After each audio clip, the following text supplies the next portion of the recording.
Hi, my name is Helga Jakobson, and I'm going to be talking to you today about demystifying technology, self-authorization, and biotech. I'm a bioartist from Winnipeg, Manitoba, and I'm currently enrolled in the Transdisciplinary New Media program through Paris College of Art. So I'm going to start by showing you some slides. This is a piece that I began in 2014 titled Relics of Frankenstein's Monster. I had just been accepted into the MAWA mentorship program as a mentee, paired with Eleanor Bond, who was an excellent mentor. I was trying to figure out a process for reanimating leaves, so she introduced me to Betsy Thorstenson, who works for the Museum of Man and Nature in Manitoba. She taught me her process for creating diorama displays of organic material, and I utilized it to create this work. These leaves have been turned into scaffolds. Almost all of the organic material has been removed and replaced with glycerin. I then hand sew the leaves together. In this way, they exist as neither organic nor inorganic. This piece was seminal in that it was the first real work that I had created through using a more scientific approach to materials. My work has always had a biological element to it, often utilizing organic material, but this was really where I started to integrate more scientific procedure. So my work often reflects upon existence, while I try to find different means of understanding and expressing the interstices between life and death, the organic and the inorganic, often using the metaphor of the body and soul and the house versus home. While I was working on this piece, I was also selected to participate in a workshop titled Toxicity in conjunction with a bioart exhibition put on through Video Pool, which is a new media organization in Winnipeg. The workshop was facilitated by Nicolas, who's a bioartist from Australia. She began the workshop by teaching us how to extract DNA from a banana, which is a really simple experiment often taught in grade schools, but it was fascinating to me because it was an exercise in how easy it can be to explore biology. The photo to the left is an image of the extracted DNA, and the image on the right is a group of agar bacteria plates that we were working on in the workshop. The images at the top of the screen are both close-ups of the bacteria plates that I produced during the workshop. Using cotton swabs, we walked around the room and found orifices, crevices, and other bacteria-welcoming areas to collect bacteria from. And then we cultured them on the agar plates and let them kind of gestate over the course of the workshop. At the bottom of the screen are images of E. coli, which we created using zones of inhibition around and highlighted with P-glow, which is like green fluorescent protein. I was enamored immediately with the aesthetic of these plates and inspired by the potential drawing capabilities of this medium, which I'd just been presented. All of this was done in an open room in an art space with minimal and mostly low technology. To produce good science, what I discovered in this process was that one doesn't need to necessarily be in a laboratory nor have high-tech equipment. Truly, the greatest resources that you actually need are an interest in collaboration, networking skills, and drive. These are a few of the spaces that I've created scientific works out of and experimented in. On the top left is Nicolas, who acted as an excellent guide into making science accessible for me. On the top right are fellow participants in the workshop at Video Pool, which is where we were working. As you can see in the image, there really isn't a lot of high-tech equipment. I think the highest tech thing that we were really working with was we hit a microwave. On the bottom right is the Wynne Herbarium at the University of Manitoba, and on the bottom left is a laboratory in Acadia University where I was first taught microscopy at a very high-tech, as you can see, area with a dirty cooler with a laptop balancing on top of it. This was during the Biofilia Residency that I participated in through AETANA. So as mentioned in the previous slide, I was taking part in a residency in Halifax called Biofilia through an organization named AETANA. So I was further investigating the idea of biohacking and creating home laboratories while I was there. So the photos that you can see up at the top are the woman who is running the residency itself. Her name's Alexis Williams. And so while what we were working on in these images are inoculating grain cultures with bioluminescent ghost fungus. We were working in a kitchen that we were using as a laboratory. As you can see, we've got tea light candles, which we're using as sterilizers for our needles. Any of the supplies that were used in this process were purchased through Carolina Biological or else through a hardware store. So while we were inoculating that bioluminescent ghost fungus, seen in the last slide, we were also invited to use the microscopes at Acadia University, where we experimented with using iPhones to take microscopic photos. The image in the middle of the screen that you're looking at was captured using proper microscopic equipment, but the one on the left was just my iPhone that I used. These two images are also captured through iPhone microscopy as well. The photo on the left is of burdock, and it's a specimen taken from the Wynn Herbarium's collection. And the one on the right is mushroom gills put through a pocket microscope. I've been captivated with the depth that one can capture with such low technology. Now I'm going to show you a video of how one captures and shoots through an iPhone placed up to a microscope. So the specimen that that you're looking at right here is a hyssop, which is again also taken from the Wynn Herbarium's collection. And the phone that I was using was an iPhone 4, just for reference. So after the Toxicity Workshop, Video Pool asked me to help them develop and run a bioart program, which is called the Winnipeg BioArt Chapter. Through this program, I started running workshops in partnership with the Herbarium, where we brought groups of artists in for a weekend and taught them how to use the equipment. We were mostly using microscopes, but we also were lucky enough to gain access to a camera Lucida attachment. So this photo these two photos are of Bev Pike, and the one on the left is her live tracing through the camera Lucida attachment itself. The photo on the right is one of the drawings that she produced by doing this live tracing, and it's of a Drosera. She was interested in the concept of revenge in carnivorous plants and was making a book of these live tracings and other drawings, etc. So the way that the camera Lucida works is that it's a mirror system that's an attachment off of one of the eyepieces for the microscope. So when you're looking down, one eye is looking at the plant specimen underneath the microscope, and then the other eyepiece is looking at your hand, which is beside drawing. So it kind of superimposes them one over top of the other, and you're able to get this really accurate tracing of the plant specimen that you're looking at. This is kind of antiquated technology and really isn't used anymore in science, but it creates a beautiful result. The Dry Media Workshop ran twice and culminated in exhibitions after each. The next two slides are examples of work produced from the workshops by different artists. Information on these works can be found through the Herbarium's website at www.winherbarium.weebly.com or through Video Pool's website by going through the BioArt link. While I was running workshops and going on residencies, I was also creating my own technology. I became interested in the empowerment produced by biohacking and self-authorizing and decided to apply this in a new body of work called Yatra Regeneration, wherein I've embarked upon building pseudoscientific laboratories in attempting to quantify the unquantifiable.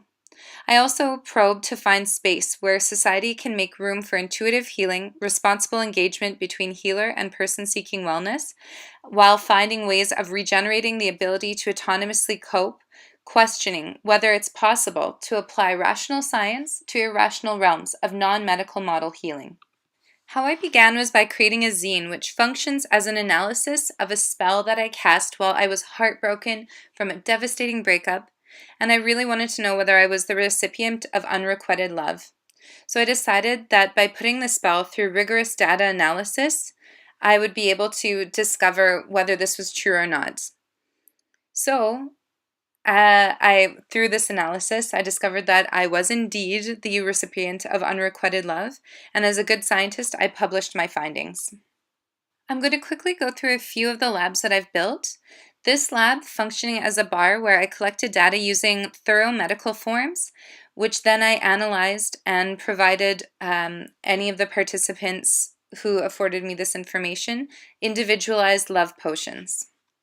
The next laboratory that I created was for a performance titled Graphological Tasseomancy, wherein I blended the traditional practice of coffee reading and handwriting analysis as a means for creating a prognosis or prediction for the next 4 months of a participant's life. Here I am, sitting in consultation with a participant and mapping their future dictated by the shape and depth of the lines created by their coffee ring. Here are examples of documented futures. When I create laboratories, I hand-build or source all of the components for the space myself. For instance, I hand-built all of these light boxes. This performance was a means for distributing herbological remedies that I created by collecting and again compiling data using medical forms and knowledge of traditional remedies for health concerns that the participants expressed. And then I created a prescription or potion for the participant. All of the botanicals used were collected by foraging through parks in Winnipeg. As I was creating specific potions or prescriptions, I would then draw maps of where in the city the participant could go to refill their prescription by foraging for themselves. The last example that I'll show you is from a show called Epidemiological Binding, whereby similar data collection methods, I collected objects from participants that had negative associations, and through an invented procedure based in psychological transference, bundling, and burial, I wrapped the objects in cloth with different organic materials such as cherries or rose petals. I then buried these bundles in the chamber behind that you can see in the photos for a month, planting flowers on top and allowing all of the bad energy to just gestate.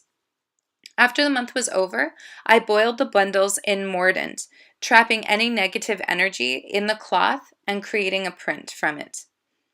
Then I could give the objects back to the owner free of negativity, and I keep all of the prints that were made as a means for archiving negativity. So through working with low technology, I found that one can demystify the higher tech by simply allowing yourself to brand your own form of technology and self-authorize in that. Thank you.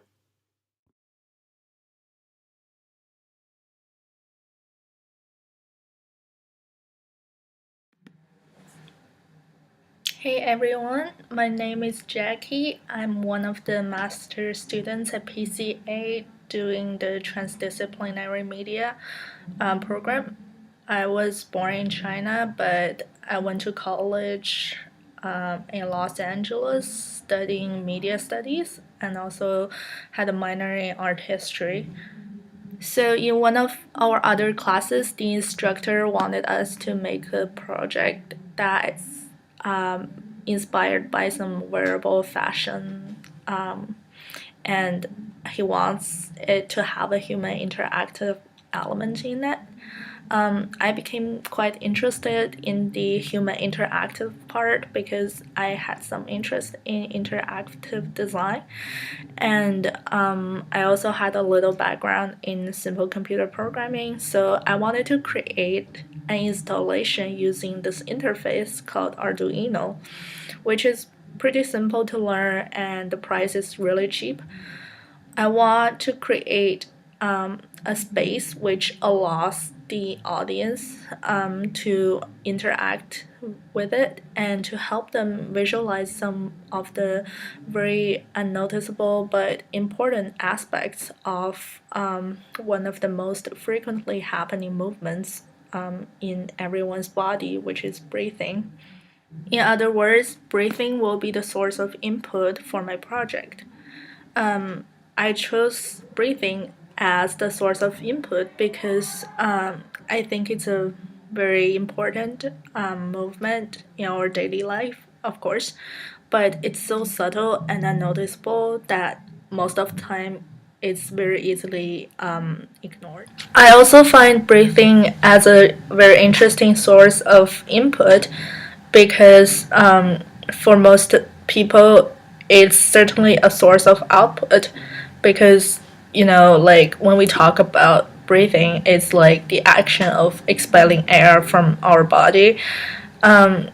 It's a definitely an output of a series of complicated organ movements. It requires energy from food, and it's an important thing we need to constantly do to sustain life. However, if we look at the big picture, to nature, to the world we live in, to people standing around us, it's really some kind of output. The moment we breathe means a bunch of carbon dioxide being released into the air, the atmosphere. Moreover, it is a highly individualized thing. We all have different rhythms and breathing patterns, and we definitely breathe at different rhythms, when we are doing different things or in different moods. So I think it has like a great variation, which is a good source of input because it creates all kinds of possibilities. So in the picture, you guys can see this is like a breadboard and the Arduino parts I built for the prototype. So when I was trying to build something like this, I needed something to detect a human breath. So basically, I think I needed something to detect airflow. But I did research online. I went to the electronics part store to try to find something like that, but was informed there was barely anything like that. There's not a very effective way of building like a air sensor in Arduino because there's like no parts for that. So I changed my mind a little bit. I realized even though breathing is like airflow, it also has like sound, even though we cannot really hear it most of the time because it's like really quiet. But still, there is sound. Like when you're using a microphone and you put it really close to your mouth, you'll be able to hear yourself breathing. So I bought like a small mic, which you cannot really see on the picture, but it's that little thing sticking on the breadboard. That's like a micro mic. So when you breathe onto it, it's gonna catch the sound of your breathing and then transform that into digital signals and then send it to the computer.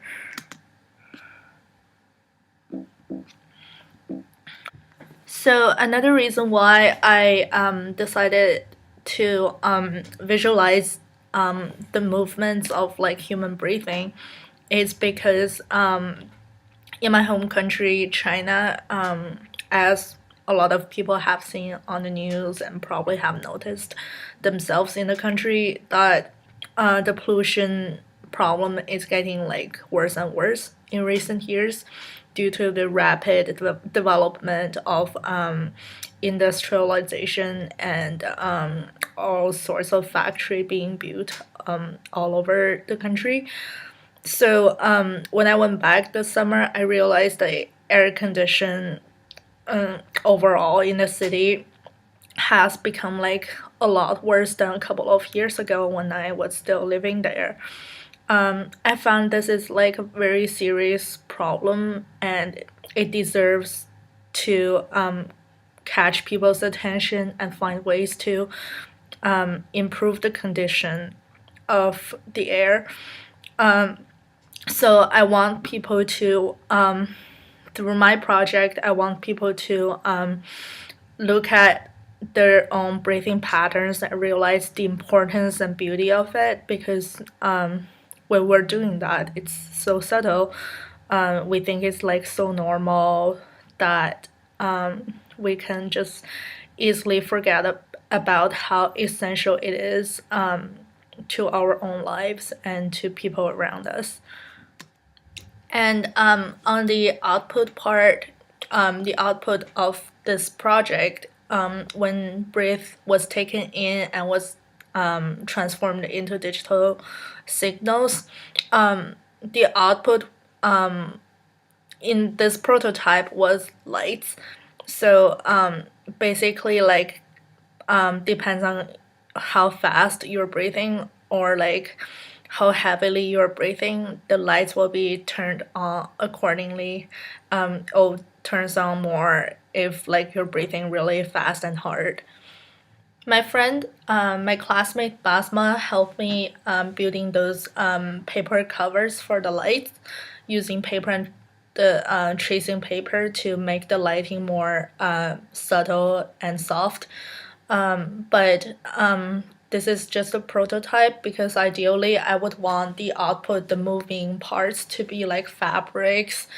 Because when I think about like breathing, I know like airflow is a very kind of like a wavy movement. I always kind of imagine that. Because like the ultimate goal for this project is to raise people's awareness of the importance of their own breath, and then therefore realize how important the air condition is to their life and to their breath.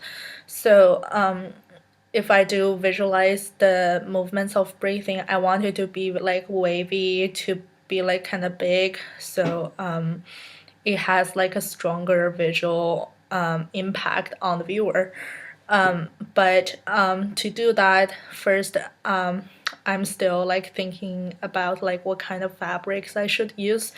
Especially if I want them to be big, like they need to be like heavy but not so heavy because they needs to be like blown and kind of flies up. Also, like what I should use to animate the movements of the fabrics. Do I use like fans to like blow from under the fabrics, or do I use other kinds of like a motor or something else?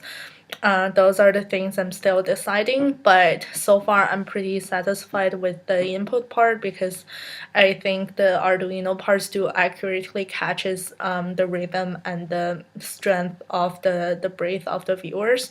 So that's the part I'm pretty happy with. So in the future, in the rest of the semester, I'm gonna be keep developing this idea and then keep working on it. Thank you for watching.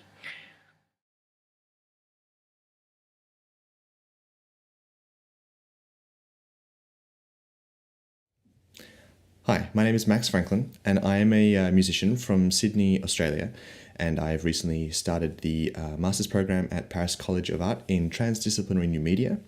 And today I want to talk to you about improvisation and its role in visual, interactive, technological, generative art, which is the wide scope of what I'm interested in. I'll tell you a bit about myself first. I graduated from Sydney University at the Conservatorium of Music in a jazz performance degree.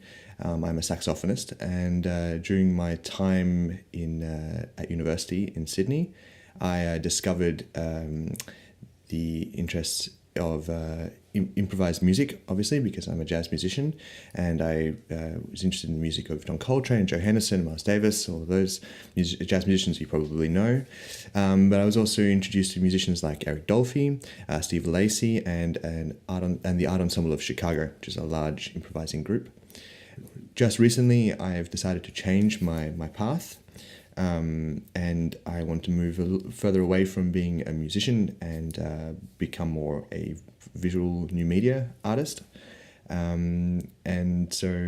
I would still like to bring the things that I've learned from my previous practice in collaboration, improvisation, and spontaneity into my new world that I am entering into. So while I was at Sydney University, I was introduced to my first introduction to maybe the idea of generative art was through an artist called Alvin Lucier. He created a piece called Music on a Long Thin Wire and another piece called I Am Sitting in a Room. I Am Sitting in a Room was made in 1969, and it consisted of Alvin Lucier sitting in a room with a tape player, and he would record his voice into the tape player, and then he would play it back out through a speaker and record what was played out through the speaker back into the tape machine, and he would do this over and over again. The text he was reading he said, I'm sitting in a room different from the one you are in now. I'm recording the sound of my speaking voice, and I'm going to play it into the room again and again until the resonant frequencies of the room reinforce themselves so that any semblance of my speech, with perhaps the exception of rhythm, is destroyed. What you will hear then are the natural resonant frequencies of the room articulated by speech. I regard this activity not so much as a demonstration of a physical fact, but more as a way to smooth out any irregularities speech may have. All you end up hearing is the reverberations of the room itself. And like he said, it's articulated by the rhythm of his speech. Another piece that he made was Music on a Long Thin Wire, and where he suspended a long thin wire in a room that was connected by pickups, and it would record and amplify the natural frequencies of the room, again, in a similar fashion to sitting in a room. It was looking at the space, or the sound that the space in itself created. And that sound would change depending on the humidity levels, or if there were people walking around in the room and there was like a breeze or that kind of thing. So in itself, both of these pieces are generative because they're reliant on natural space and some sort of, not chance, but there is a changing element that is defined by the natural characteristics of where these pieces are created or they were performed.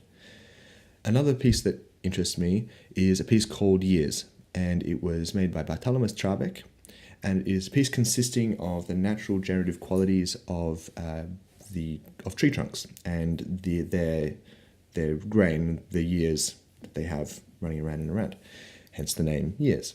What they did was they re-represented the visual beauty of the tree trunk into a sonic piece, and they would play it on a hacked or modified record player, and it would read the rings of the tree and play back a piece of music.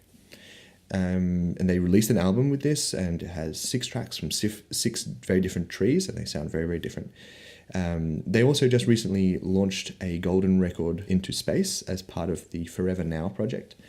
And it has these 6 different trees from 6 parts of the world that all have very different sonic qualities. And it's an interesting step beyond the original golden record, where it gives quite rigid factual information, whereas this also gives quite factual information in a way, but it's very much open, very much reliant on interpretation. Very recently, I discovered the work of 2 Canadian artists called Nicolas and Martin Messier, and they created a piece called La Chambre des Machines, where they created instruments that were both mechanical and digital to generate sound, and they would perform pieces using these instruments that they had created. And for me, this is a particularly poignant piece for me, as I'm changing my direction as an artist, where it incorporates very much a physical object, and it incorporates technology and mechanics and music into a very spontaneous, improvised piece. Not only are the objects very visually, aesthetically interesting, the sonic qualities of these instruments are very, very interesting also. I recently watched a very interesting TED Talk by a man called Simon Sinek, and his TED Talk was about how do you get your colleagues to trust you. And the talk was about trust, but I think it brought up very interesting parallels between improvisation, and in particular something that struck a chord with me was that it talked about evolution, and how we could only have gotten to where we are now because we trusted the tribe around us to keep us safe, to feed us, to look after our loved ones. So that would give us the opportunity to take risks and innovate on ideas that we had. And I know this to be true as a musician, that you really need to trust the musicians that are around you to create an interesting piece, to create good work, to try something that you don't know is going to work necessarily, for them to pick you up if you fall over. So his talk about trust really resonated with me in an improvisational sense. And it was interesting, his tie-in with the idea of evolution. So we are doing this all the time. He was taking it from a very corporate perspective, where, again, it is very important that you have colleagues that you can trust so that you can work as best as you can. You can try something at your work so you can get better, so the work can be better. I think this trickles down, or it's paralleled across all of our practices: music, fine arts, working, life, evolution. And so then after making that connection with that talk, it also made a lot of connections with a book that I'm reading called Free Play, Improvisation in Life and Art by Stephen Nachmanovich. He talks about, as an artistic method for improvisation to exist, you need to have training in the tools and the instruments that you are using. You need to have the ability to practice using these tools in an improvisational way. And you also need to have playful abandon, so that you will take those risks that you wouldn't normally take in that time of practice to discover new facets of your tools, of your instruments, of your ability as well. And then once that becomes into performative form, improvisation takes a few different roles. So it's a lot about sculpting time and space. I think that improvisation as a performative tool is very interesting because you're looking at time and space in front of you as like a block of stone that you're going to carve out this amazing thing, or maybe not an amazing thing. Maybe you're going to fall flat in your face.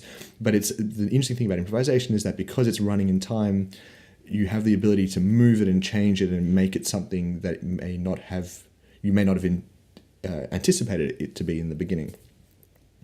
You're also representing an idea, and you're reappropriating space and time. So just like in I'm sitting in a room, or music on a long thin wire, improvisation is very reliant on the space that you are in and the people that you are with, and you are then taking that space and either amplifying its qualities, or you are changing its qualities and giving people a very in the moment representation of the time and the space that they are currently existing in.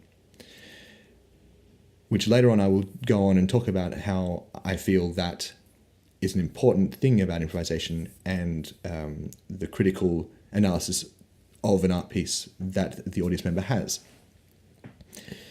Another important aspect of improvisation is restrictions that you provide yourself. So again, in this book by Stephen Nachmanovich, he talks about having restrictions as a way to encourage creativity. And he talks about a personal infinite potential. So we all have the infinite potential to create amazing work, to find new ways of doing the things that we currently do, finding new ways to interact with our audiences or just people that we know. And he says that by creating restrictions, we'll be more creative in the way we are being creative in its own right. So we try and find ways around our creativity. We try and find ways around our restrictions to create something that we wanted to create. And these inhibiting rules really can create focus and offer further inspiration to then change the rules again and then find your way around those rules again. Improvisation in art has been around forever. There, most famously, there is the painting series by Kandinsky, which was simply called Improvisations. Some of the works that are particularly interesting for me are the works that are considered generative works before or without computer or digital interaction. There is an artist called Vera Molnar from France. In 1959, she was creating generative works where she would set a whole lot of rules for herself that she would have to strictly adhere to, and she would do these very geometric, rigid, but at the same time very beautiful patterns on paper. And then in 1968, she'd started using computers, and she would take those rules that she had already established for herself and these computational ideas that she used and put them into a computer to then generate art forms. Another artist, Rebecca Belmore from Canada, created an art piece in 2014 called Trace, and it was for the Canadian Museum of Human Rights. It's an interesting piece for me because it is an interactive piece without any digital interaction. She invited members of the public in the local area to come and help create an installation piece for the museum, whereby she harvested the dirt from the local area and had people help her create these beads, very large beads, to create a big hanging installation piece. to create a piece that would reflect the community that was before and that is there now, for communities to come and see into the future. There's another piece that interests me a lot that I was lucky enough to see firsthand by an artist called Tino Sehgal, and he's a British artist based in Berlin. He created a piece called These Associations, where he had about 50 to 100 people walking up and down the large turbine hall in the Tate Gallery in London, and they would walk in patterns, they would walk and chant, walk and sing, all sorts of different preset patterns that they would do. Sometimes they would just walk around aimlessly in their own way. But if you were to go down into the space amongst the performers, by random, the performers would pick you and come out, and they would start telling you a story about their lives or their experiences. And you were encouraged to divine more information from them. So talk to them to try and get more information from them. So in this sense already, it's a very improvisational system, whereby you are listening to them, you are talking to them, and you are improvising a piece amongst the group of you who are talking. And for me, this is particularly important piece because recently in another book I was reading called The Philosophy of Computer Art by Dominic Lopez, he suggested that a common criticism for interactive computer art, most specifically, is that the audience doesn't have the opportunity to step away from the art piece to critically analyze its meaning. But I think in Tino Sehgal's example, the only way you can have such an uncompromising experience about the message that is being told is because you are completely immersed in the experience and you can interact with the art form in itself. Interaction and dialogue for me is something that is very important in art, and it happens in static art forms, it happens in interactive art forms, and it happens in performative art forms, like music that I've experienced in my previous practice. I think that now with the inclusion of technology, we can take all of these pre-existing ways to open dialogue with our audiences and amplify them 100-fold. That, including with the improvisation as well, can let us really sculpt an experience for our audiences in the time and the space that they are experiencing our art pieces. And again, with technology, we can open direct dialogue. Previously, with music that I've experienced, there is a dialogue, but it's very much interpreted between the artists on stage and their audience. Whereas with technology, we can open a very immediate and a very direct engagement with our audiences, and where they have the ability to change the form of your art piece, you have the ability to change their experience of the art piece, and vice versa, and then you're all working together to create a really visceral, raw, uncompromising art piece. Again, this open dialogue, and especially due to technology, really breaks down barriers both geographically and culturally, and a good example of this is an art piece by Ken Goldberg called Telegarden, made in 1995, where he created a garden. It was accessible only via the internet, via webcam, and there was a robotic arm that you would control to tend to this garden. And anyone from anywhere around the world could log in and tend to this garden. This is interesting in so many ways, but not least of all that the collaboration is completely anonymous, and that you're collaborating with a physical object in a very non-physical fashion. I think by combining both the digital and the mechanical generative forms and interactive abilities that technology provides us with performance and physical artistic practices, I think we can really make amazing work that we've never been able to make before. I think that if we embrace the trust and the spontaneous nature of improvisation, we can really, it'll really reward us with new and exciting experiences that we haven't been able to experience before.